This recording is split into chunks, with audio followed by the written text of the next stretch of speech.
WWL-TV, Channel 4, New Orleans. Bill Elder and Don Westbrook with weather. This is Louisiana's news leader, Channel 4's Eyewitness News. Hurricane Erin picks up strength as it moves towards Florida. Don Westbrook and Nash Roberts will have an update. Residents of South Florida prepare for the worst as the storm heads towards land. And the city of New Orleans makes its own plans to deal with the storm should things change. Good afternoon. This is the 12 o'clock news for a Tuesday, August the 1st. Hurricane Erin is inching towards the Florida coast. With the latest on the storm, let's go now to Don Westbrook. Don?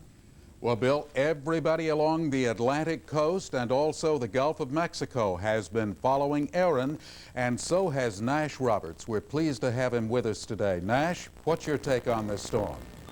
Thank you, Don. Here we go again. Don't get too excited about seeing me on because the storm or the hurricane is still a long way away, but it is becoming much more interesting from our own standpoint as it heads for the Florida coast. Let's look at it and give you an idea of what's happened. It started off way out here, and this is the track that it was moving on all day yesterday until last evening.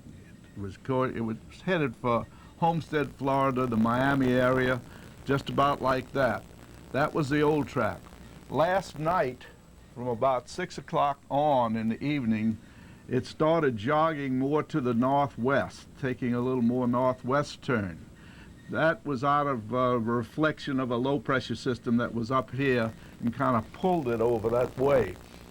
Now it's over Greater Baco at 12 o'clock at 26.1 north and 77.1 west, 195 miles east-northeast of Miami. Here's Miami here, there's the hurricane.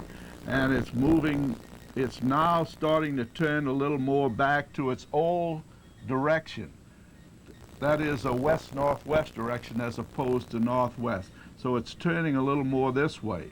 And now it's headed for the Florida coast, the East Florida coast, and it looks like it's going to go ashore somewhere between West Palm Beach and Vero Beach and Melbourne, that area along there, around Cape Kennedy or Cape Canaveral, and then come across Florida, north of Tampa possibly, and enter the Gulf again in the extreme northeast part of the Gulf of Mexico.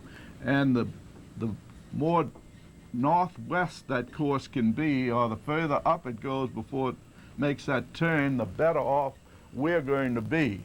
Because you can see if it had kept on the old track, or one that even just a little further north than that, it would have been headed right for us.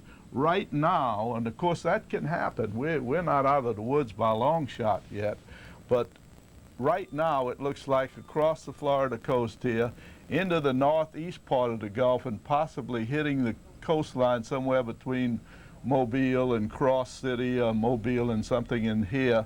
But that, we've got time to worry about that. That would be Thursday if that happened. So we've got all day tomorrow to watch it and see what it does before we have to contend with it.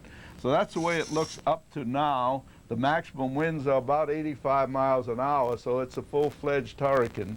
And now let's go back to Bill.